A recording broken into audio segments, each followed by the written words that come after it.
Yo creo que me respondan. Es una pregunta sin respuesta. Evidentemente que no, porque ahí están las imágenes. Él fue apresado, no en ningún puerto, fue apresado adentro de una embarcación. Entonces, a partir pero de ahí... la pregunta, ¿estaba atrancada en el puerto o estaba...? No, estaba... Pero eso no se ve en los videos. ¿Dónde eso estaba? porque, pero hay fotografías a lo interno de la embarcación. Y hay fotografías y videos cuando se desplazan en esa lancha con el personal militar. ¿Usted lo tiene? Eso está en todas las plataformas. De Ángel montado ya. Sí, claro, cuando la apresan. Entonces, en ese punto, yo quiero que me digan a alguien si es posible entrar a un buque, a un barco, sin una orden judicial. ¿Es posible eso?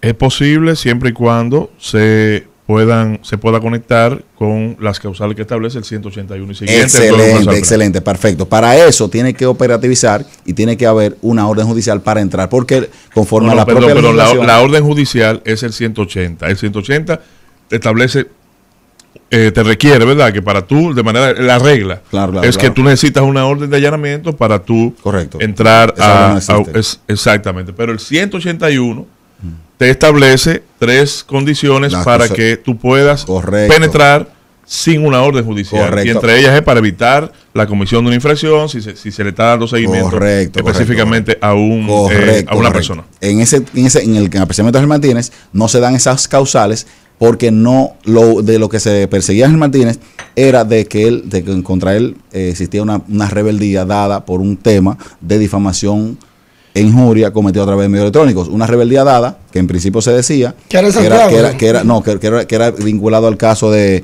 Guido Gómez Mazara, que luego se determinó que no.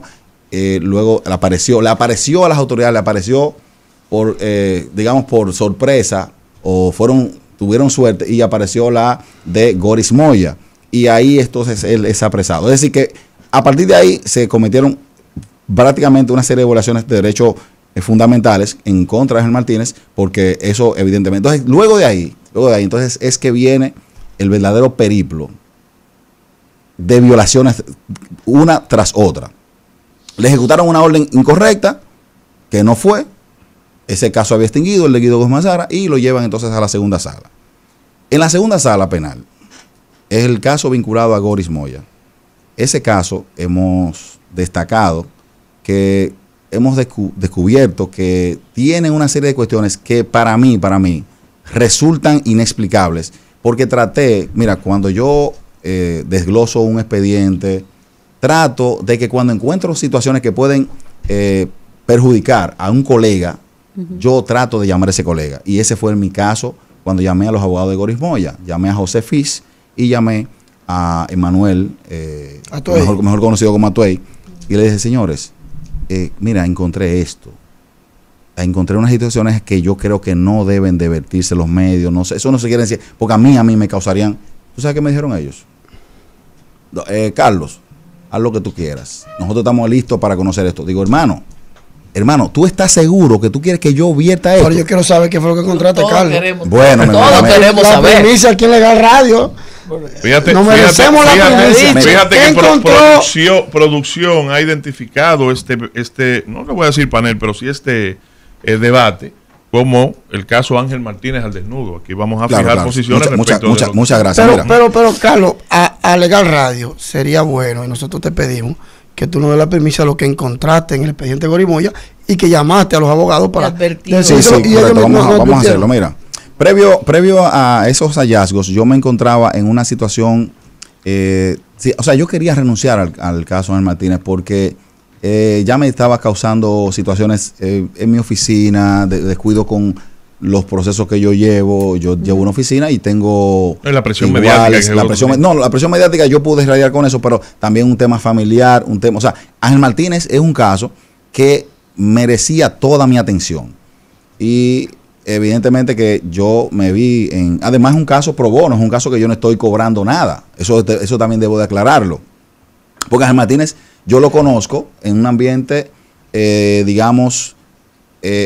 no es un ambiente legal, o sea, lo conozco en un ambiente que me lo presenta como amigo. Entonces yo me encontraba en esa discusión y le digo: mira, yo voy a renunciar de tu caso, pero yo me voy a quedar yo voy a salir del frente de batalla, yo voy a quedarme como asesor. Amadeo Peralta estaba en esa reunión Y yo dije, mira, yo entiendo que hay que hacer esto, y planteo las estrategias. Pues yo creo que tú sepas que ellos no escucharon absolutamente nada. Ellos quedaron como impactados así. O sea, como, Carlos, ¿cómo tú te nos vas? Y ya teníamos el caso de Gorimoya, que teníamos la primera audiencia. Luego de que levantaron la rebeldía, teníamos la audiencia. Eso fue como un miércoles o un jueves, y la audiencia era el lunes. No sé si tú me sigues. Entonces yo dije, pero es que yo tengo cosas que hacer. Pero el asunto fue que ellos quedaron y me empezaron a llamar los familiares, y yo decidí volver a dar la mano al amigo. Entonces, en ese momento, digo, entréguenme el expediente de Gorimoya, que lo habíamos solicitado, impreso completo. Hermano, cuando yo desmonto este expediente y me encuentro con que el señor Ángel Martínez, en la primera audiencia, que fue el 18 de febrero de 2021, en la famosa audiencia de conciliación, el señor Ángel Martínez dice que fue citado a un domicilio que él tenía en Santiago hace 50 años, y que ahí ese acto fue recibido por una señora que se llama Celeste, y que Celeste dice ser la persona de servicio de Ángel Martínez. Y ese fue el acto pero ese acto decía que se actuaba a requerimiento de ¿Ese fue el acto que generó la rebeldía? Ese fue el acto que aperturó los plazos del 305. Okay. Ese acto dice que fue a requerimiento de Clara Almonte. Eso te dice a ti, hay dos cosas. Los actos nunca pueden ser a requerimiento de un juez, porque eso se supone que la misma legislación establece que es a requerimiento de la secretaria del tribunal. Ya por ahí te dice a ti que hubo una situación. El despacho penal. Entonces, ese acto, esa primera audiencia fue presidida por una juez suplente, no fue Clara Almonte. La jueza se llama, me parece que Evelyn Rodríguez. Y en esa audiencia, entonces ahí los abogados de Gorimoya pidieron que, en virtud de que él no compareció, entonces se dictara la rebeldía, que se le imponga lo establecido en el artículo 100, y con la situación que ya sabemos, por un tema elemental, evidentemente que, aunque, bueno, hay que explicar porque usted tiene un público que lo sigue. Sí, claro. El artículo 100, rebeldía, publicación de los datos en medios de circulación nacional, Interpol, y arresto, hasta que la persona sea traída y al proceso. La juez, gracias a Dios, dijo, no le voy a coger el tema de los rebeldías, pero sí, se aperturan los plazos del 305, y a partir de ahí, y entonces la juez comete un error y dice, cuando tú lees la resolución, se la voy a mandar para que la puedan ver, dice, o escuchado el planteamiento de los abogados del querellante, Gorimoya, en el cual piden que se ordene la rebeldía y se publican los datos, y visto la oposición de la defensa técnica del imputado, en el cual se opone al planteamiento. Es decir, la jueza ubica a un abogado que dio calidades por Ángel Martínez. Y cuando yo descubro eso, ¿y este desastre? Ángel Martínez, yo he sido su abogado desde el 2021. Y nadie, él nunca podrá un abogado. Entonces, a partir de ahí, o sea, estamos hablando de que esa juez, y eso fue controvertido. ¿Y no menciona el nombre del abogado? No, es que no hubo tal abogado. Eso fue todo una situación, es un verdadero lawfare lo que se ha cometido ahí. Entonces, ¿qué es lo importante? Se apertura los plazos del 305 a una persona que no fue debidamente citado. Entonces, ¿qué ocurre? ¿Cuál es el segundo hallazgo? Transcurrieron 5 audiencias hasta que le dictaran la rebeldía. Recuérdate que esa jueza no lo permitió. Entonces, esas 5 audiencias, esos 5 citatorios, fueron alguaciles distintos. Y esos alguaciles fueron a la misma dirección del anterior, y esos alguaciles dijeron que fueron al mismo domicilio y que hablaron con personas distintas, y que esas personas no conocen a Ángel Martínez y no conocen su entorno, esa persona no lo conocen ahí. O sea, 5 alguaciles distintos. Entonces se aparece luego un alguacil que dice que se trasladó al mismo domicilio, y ahí consigue hablar con una persona que recibió supuestamente el acto. O sea, 5 alguaciles dijeron que no, y ese dijo que sí. Entonces, ese fue el acto que Raimundo Mejía, juez suplente de la segunda sala, que fue el juez que nosotros recusamos en el caso Farideh Raful, tomó para dictar la rebeldía de Ángel Martínez. Entonces, en ese acto... Pero él tenía conocimiento de los otros actos. Pero estaba todo en el expediente, hermano. Los jueces se supone que tienen que verificar todo. Pero hay un punto, Carlos. Tú eres abogado, tú debes saber que ese acto de ese alguacil tiene fe pública hasta por el contrario. Ahora, si tú entiendes ahora mismo que ese acto no era correcto, tú lo que deberías estar haciendo es buscando al alguacil, procurando al alguacil, sancionando al alguacil, porque si a un juez le lleva un acto de un alguacil que dice, mira, yo me traje a tal lugar y hablé con una persona que dice conocer a Ángel Martínez y recibió un acto en su nombre, el juez en principio está obligado por el tema de la fe pública a darlo por cierto el acto. Entonces, escúchame, creo que no, creo que cometí un desliz ahí. Vamos a aclarar. En esa misma pregunta. Pero antes de que, porque debo aclarar entonces lo siguiente, sí, ahora, porque es que son muchos actos.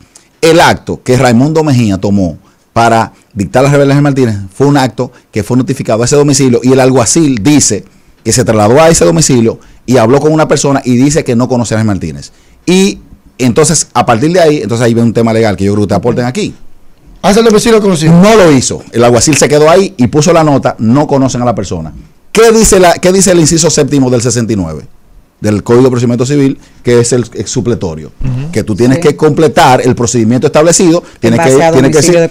Entonces, es ahí donde yo digo que Raimundo no fue un juez correcto, porque tú le diste validez a un acto que no se completó, era ilegal, porque ese acto no se completó lo que establece la norma. Entonces, a partir de ahí, entonces tú me puedes decir que esa algo así tenía fe pública, porque tú como juez tenías que velar que esa persona imputada que no estaba presente, tú tienes que preservar el derecho de defensa. Mira, tú no puedes tomar... El acto no tiene ninguna otra diligencia con posterioridad a que fue y se acudió. No. Pero yo quiero corregir algo, por no corregirte, sino decir algo que es lo que yo creo. Vamos a ver. Yo creo que tú pudieras decir, en base a tu estrategia de defensa, que el juez no tomó una decisión que tú puedas interpretar que no es correcta, pero de ahí a decir que el juez no es correcto es otra cosa. Exacto. Porque lo que yo tengo entendido, y esto yo lo puedo, por mi experiencia y todo lo demás, y además porque sé quién es, yo tengo y doy fe de que Raimundo es un juez correcto.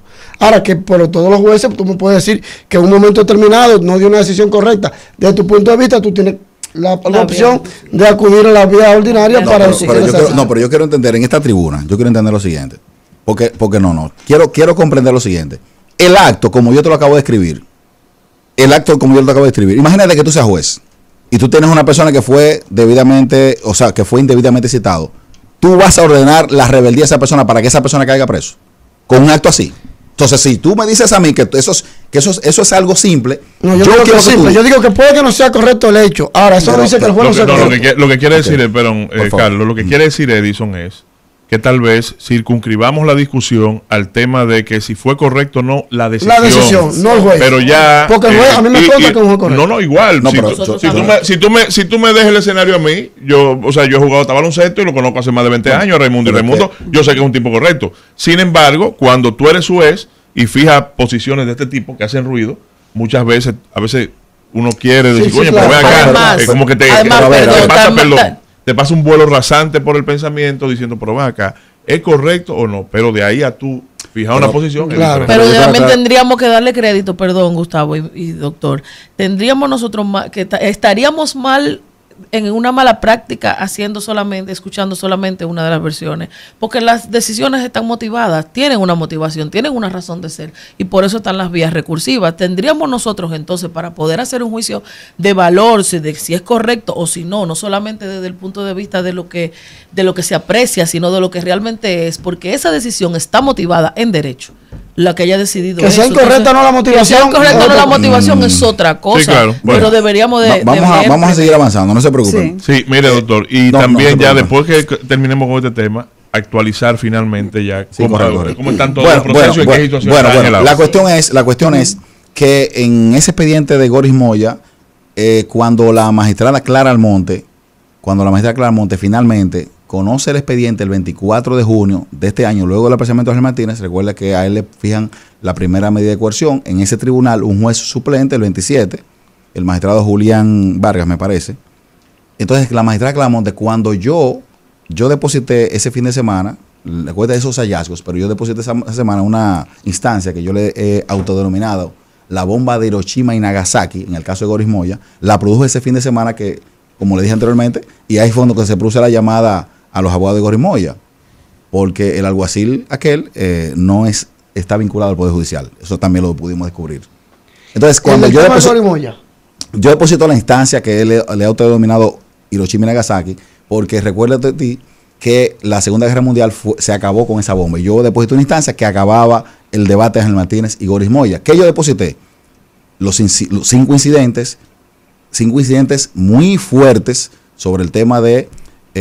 yo deposité un incidente donde planteo una excepción por control difuso contra el literal B del artículo 2 de la 5307, que eso también es algo que quiero abordar, porque conecta con el nuevo Código Penal y el tema de la legislación y que tú has hablado bastante sobre los tipos penales especiales, pero también deposité un tema de una excepción de incompetencia, porque todo lo que Ángel Martínez ha cometido fue en Estados Unidos y entre otros incidentes impuntuales, pero yo deposité, adivina qué, los elementos de prueba que se van a hacer valer en el caso de Goris Moya. ¿Y quiénes son los principales testigos de Ángel Martínez?